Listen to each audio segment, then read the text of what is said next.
Hello दोस्तों, मैं सुनीति त्यागी आपका अपने चैनल हिंदी मिरर पर फिर से आपका स्वागत करती हूँ। कैसे हैं आप सब दोस्तों? आज की वीडियो में हम प्रगतिवादी कथाकार यशपाल जी की बहुचर्चित कहानी पर्दा लेकर आए हैं। इस कहानी में उन्होंने आर्थिक शोषण एवं सामाजिक विडंबनाओं को कहानी का विषय बनाया है। इस कहानी को आप पूरी जरूर देखना, तभी आपको कहानी के सारे तथ्य पूरी तरह से समझ आएंगे। कहानी का जो अंत है वह बहुत ही मार्मिक और हृदय को छूने वाला है। मेरा आपसे निवेदन है, कहानी को आप पूरी जरूर देखें।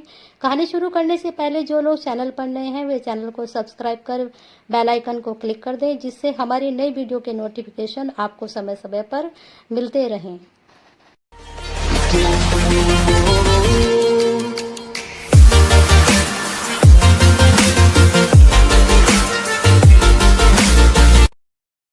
तो चलिए दोस्तों, शुरू करते हैं आज की कहानी पर्दा, जिसके लेखक हैं यशपाल जी। कहानी शुरू होती है जो इसके मुख्य नायक है चौधरी पीर बख्श से। चौधरी पीर बख्श के दादा चुंगी के महक में दरोगा थे। आमदनी अच्छी थी, एक छोटा पर पक्का मकान भी था। लड़कों की पूरी तालीम दी। दोनों लड़के एंट्रेंस पास करके रेलवे में और डाकखाने में बाबू हो गए। चौधरी साहब की जिंदगी में लड़कों के बिहार बाल बच्चे भी हुए, लेकिन ओहदे में खास तरक्की न हुई। वह 30 और 40 रुपए माहवार का दर्जा ही वह कमाते रहे।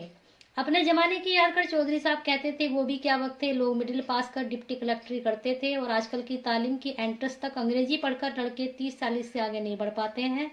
बेटों को ऊंचे ओहदे पर देखने का अरमान लिए ही उन्होंने आंखें मूंद ली।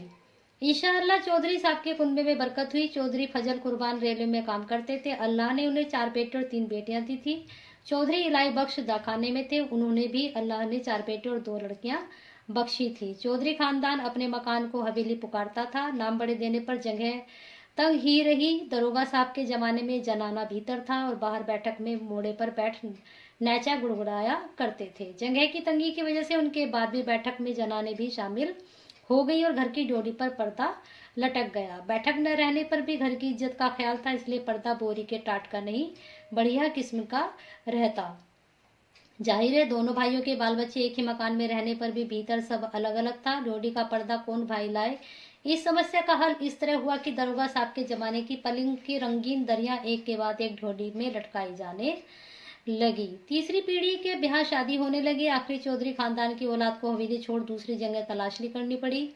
चौधरी इलाही बख्श के बड़े साहबजादे एंट्रेंस पास कर डाकखाने में 20 रुपए की कलर की पा गए। दूसरे साहबजादे मिडिल पास कर अस्पताल में कंपाउंडर बन गए।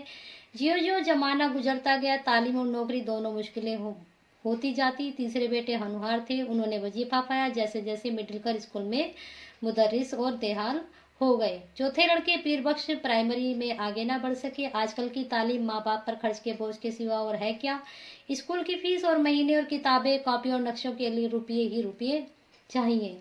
चौधरी पीर बख्श का भी ब्याह हो गया। मौला के करम से बीवी की गोद में जल्दी ही भरी हो गई। पीर बख्श ने रोजगार के तौर पर खानदान की इज्जत के ख्याल से एक तेल के मिल में मुंशीगिरी कर ली। तालीम ज्यादा नहीं तो क्या, सफेद पोश खानदान की इज्जत तो पास में थी। मजदूरी और दस्तकारी उनके करने की चीजें न थी। चौकी पर बैठते कलम दवात का काम था।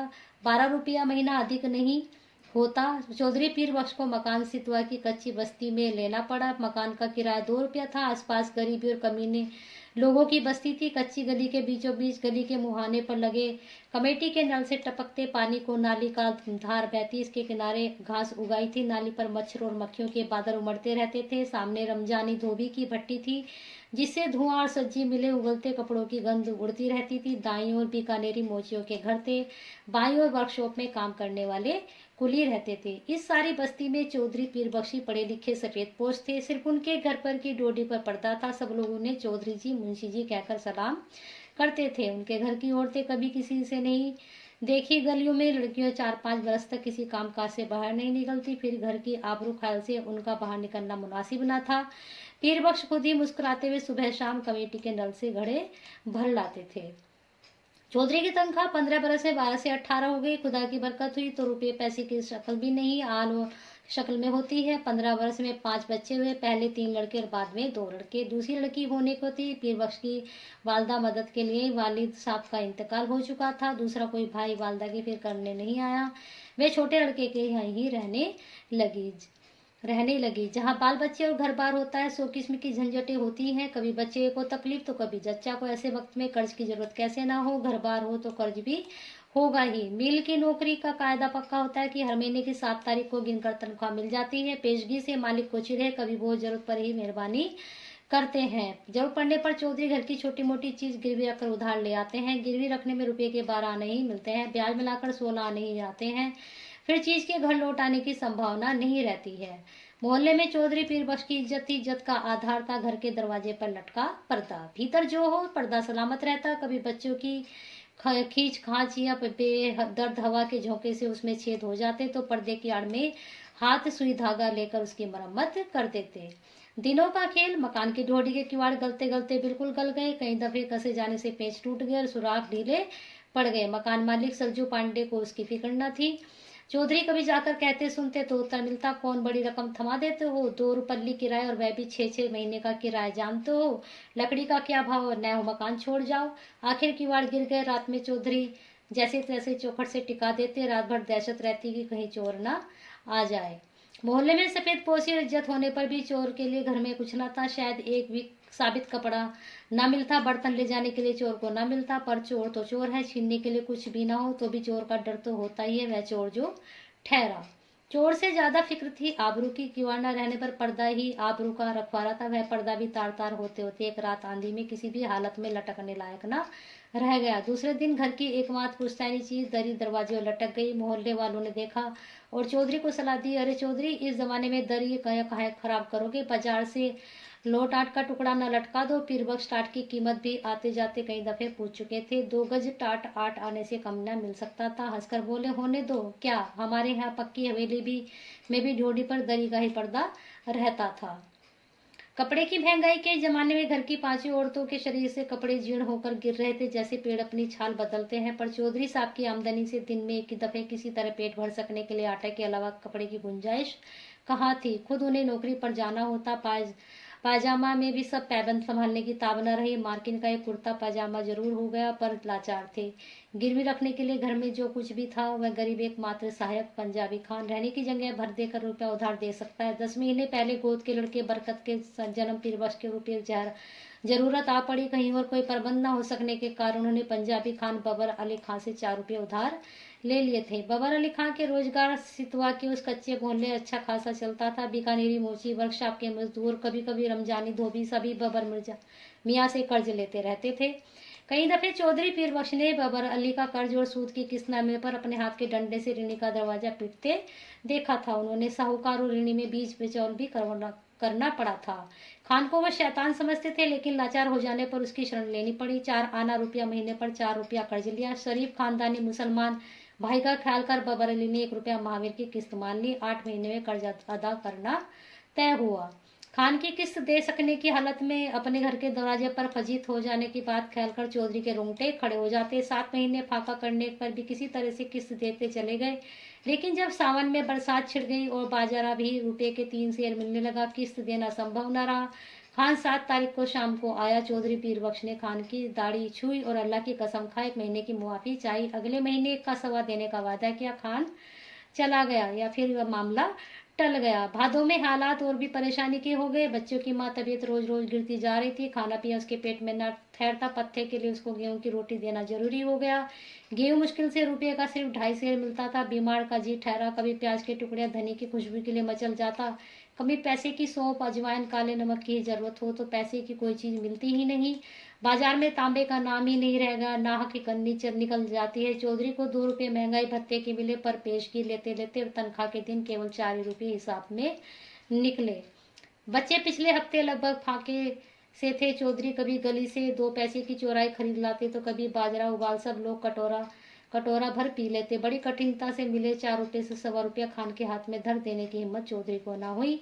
मिल से घर लौटते समय मंडी की ओर टहल गए। 2 घंटे बाद जब समझा खान चला गया होगा, आज की गठरी वे घर पहुंचे। खान के भय से दिल डूब रहा था, लेकिन दूसरी ओर 4 भूखे बच्चे, उनकी माँ दूध न उतर सकने के कारण सूखकर काटा हो रहे गोद के बच्चे और चलने फिरने में लाचार अपनी जयीफ माँ की भूख से बिलबिलाती सूरतें आंखों के सामने नाच जाती। धड़कते हुए हृदय से वे कहते जाते, मौला सब देखता है, ख्याल करेगा। 7 तारीख की शाम को असफल हो खान 8 की सुबह तड़के चौधरी के मिल चले जाने से पहले अपना डंडा हाथ में ले दरवाजे पर मौजूद हुआ। रात भर सोच सोच कर चौधरी ने खान के लिए बयान तैयार किया। मिल के मालिक लालाजी 4 रोज के लिए बाहर गए हैं, उनके दस्तखत के बिना किसी को भी तनख्वाह नहीं मिल सकेगी। तनख्वाह मिलते ही वह 100 रुपया हाजिर करेगा। माकूल वजह बताने पर भी खान बहुत देर तक घुराता रहा। हम वतन छोड़ के प्रदेश में पड़ा है, ऐसी रुपया छोड़ देने के वास्ते हम यहाँ नहीं आए हैं। हमारा भी बाल बच्चा है, 4 रोज में रुपया नहीं देगा तो अब तुम्हारा कर देगा।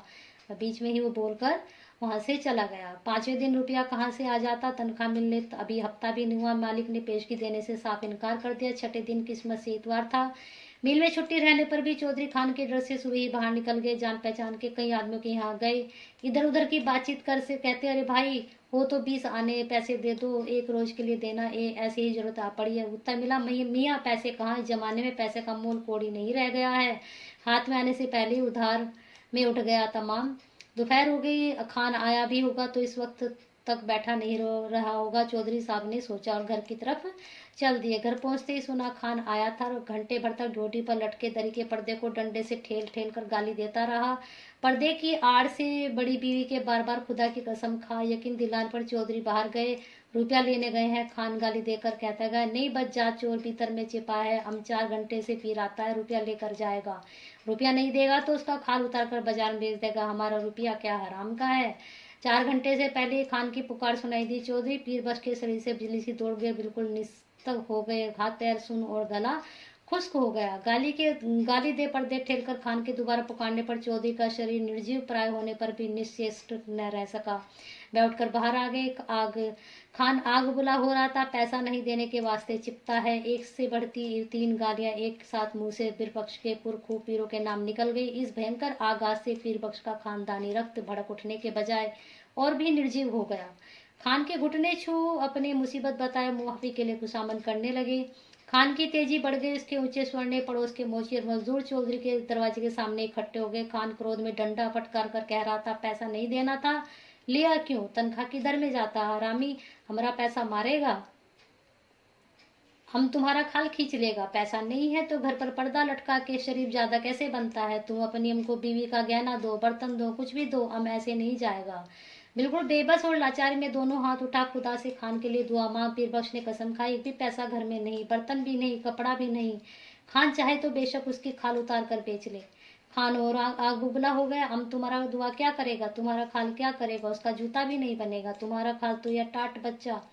खान ने डोडी पर लटका दरी का पर्दा झटक दिया। डोडी से पर्दा हटने के साथ ही जैसे चौधरी के जीवन की डोर टूट गई, वह डगमगाकर जमीन पर गिर पड़े। यह दृश्य देख सकने की ताब चौधरी में न थी, परंतु द्वार पर खड़ी भीड़ ने देखा।